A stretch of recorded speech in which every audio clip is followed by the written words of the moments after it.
Week, John Davis. Well, hello and welcome again to Motor Week on Speed Channel. We're glad to have you with us. You know, nothing fires up a car fan like a trip to the auto show. And for U.S. motorheads, the #1 auto show is naturally in the Motor City, Detroit.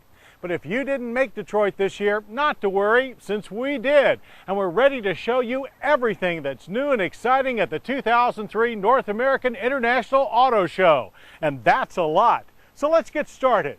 Despite the cold, the heart of the Motor City was hot with excitement as Detroit's 2003 North American International Auto Show shifted into high gear for the biggest tidal wave of all new concept and production cars and trucks we've ever seen.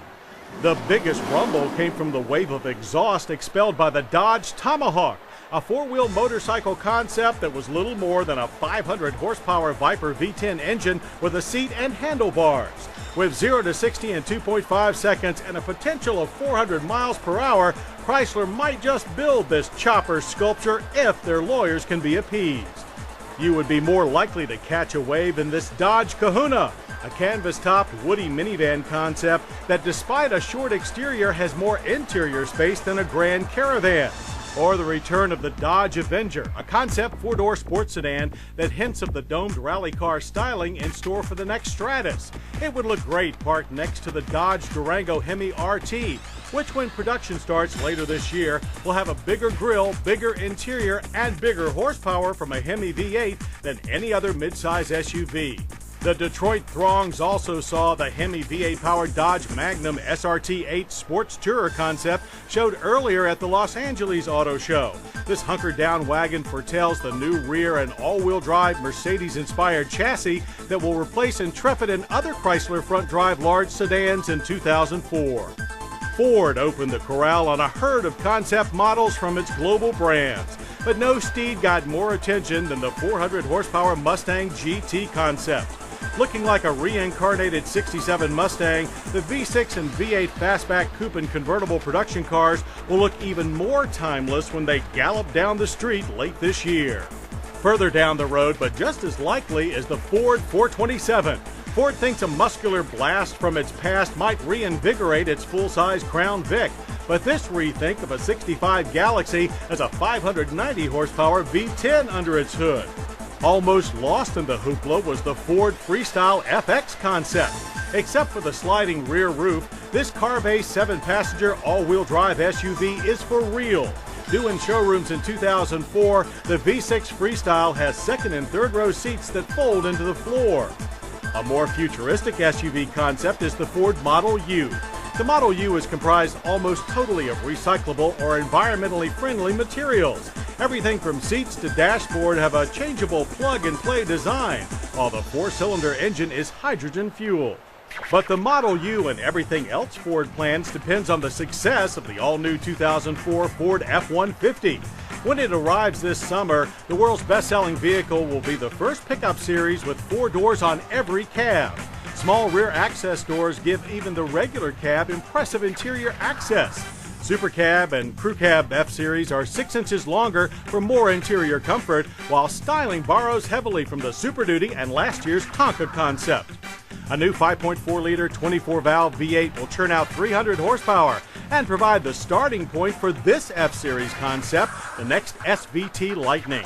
Adding a supercharger for a potential 500 horsepower, it will also be Ford's first pickup with an independent rear suspension. Ford gave more hints of a new direction for its mid-level Mercury brand with this delicious Messenger Sport Coupe. Easily the most beautiful concept of the show, Messenger reminds us of the '67 Cougar. But while unlikely to reach production, the Messenger shows softer styling is in Mercury's future. Softer, more sensual fender treatments are on display at General Motors, with another garage full of concept and production hardware. The Pontiac G6 continues the ultra-clean look of last year's Solstice and says a lot about a Grand Am replacement 18 months from now. Meanwhile, we hope the Chevrolet SS four-door concept will bring the legendary Super Sport badge back for an encore. Its 430 horsepower rear-drive V8 would make it a real tire squealer. A 500-plus horsepower V8 muscles this Chevrolet Cheyenne concept around. The most important clues to future GM pickup trucks here are the two-position tailgate and side access doors for the cargo bed. A long cargo bed, or room for 6 in 3 rows, and a trick sliding console is what you'll find inside this sleek Buick Centième Concept. But no concept took the crowd's breath away like the Cadillac 16. More of a fantasy coupe built around a 1,000 horsepower 13.6-liter V16 concept engine, the 16 delivered several signals that Cadillac will indeed strive to be an ultra-premium brand, that beautiful styling is back in vogue at GM, and that powerful engines don't have to be gas hogs. On the production side, GM announced it's installing gasoline-electric hybrid engines on 12 models totaling over 1 million units annually, starting with full-size pickup trucks this fall. GM hopes hybrid engines combined with displacement on demand can raise fuel economy 12 to 50% on a wide range of models, including the Saturn Vue. Chevrolet's 2004 Malibu will also get the hybrid treatment, although initially it will stay with conventional 4- and 6-cylinder power when it arrives late this year. Part of GM's renewed push into the mid-size family car market, the sleeker Malibu has a more upscale interior with tilt-telescoping steering wheel, adjustable pedals, and factory-installed remote starting for winter warm-ups. Also aimed at the heart of the market is the 2004 Chevrolet Colorado.